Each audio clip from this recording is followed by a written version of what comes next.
Fair warning, I only played one of the games, and it was the TV show that opened the door of curiosity that eventually led me to take a shot in the dark and read this book.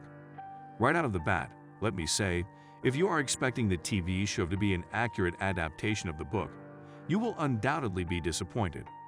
Even with my limited experience regarding the Halo universe, it is safe to say that the TV show and the story of the fall of Reach could not be further apart. Some aspects of the lore are changed to better suit the different medium, while others are thoroughly ignored to tell a different story and approach perspectives that might be more relatable to today's politics and society. That being said, I won't go into further comparisons or judgment about how well the series stack up to the books, which will be the target of a separate review once the TV show's first season concludes. Without further ado, let's dive into the actual review of the book.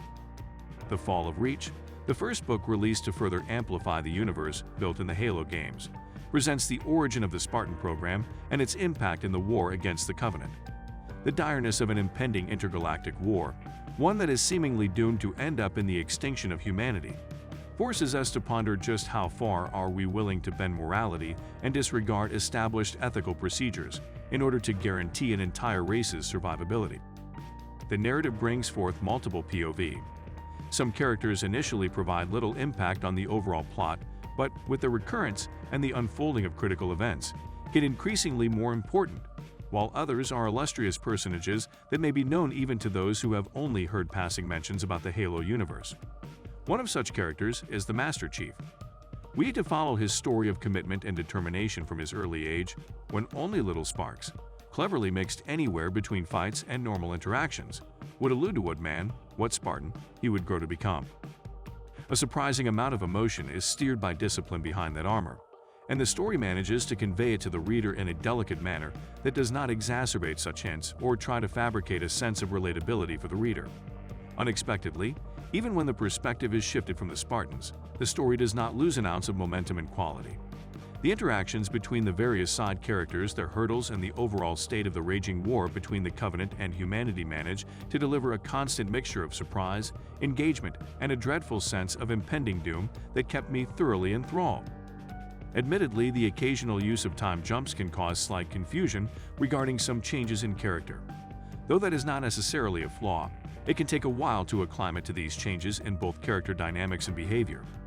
Though once you do, the book's story flows so fluidly that I was continuously impressed by how much I was enjoying reading it. One cannot speak about this book without at least acknowledging how wonderfully well executed the spaceship battles are. Even in such a futuristic world, full of unfathomable new scientific advancements, the clever usage of movement tactics and ingenious creative approaches is what decides the winner more often than not.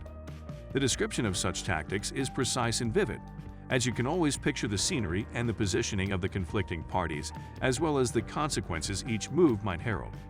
However, when all is said and done, the outside-the-box thinking of Captain Keyes still managed to amaze me time and time again, while never stressing the plot or making it bend in order to produce such results. I picked up the book expecting epic human versus alien battles. I wanted to know more about the famous Master Chief, the Spartans, and their battle against an insurmountable enemy, the Covenant. Well, I got exactly that, but there is also so much more to the story. The book is well written, engaging, and downright fascinating to read. The Fall of Reach features an amazing plot, packed with compelling characters, and an irresistible air of inevitable doom that makes this a book I enjoyed from beginning to end. Thank you for watching. What are your feelings toward this book? I would love to hear all about it in the comments below. Consider subscribing if you want to see more reviews like this. See you at the next one.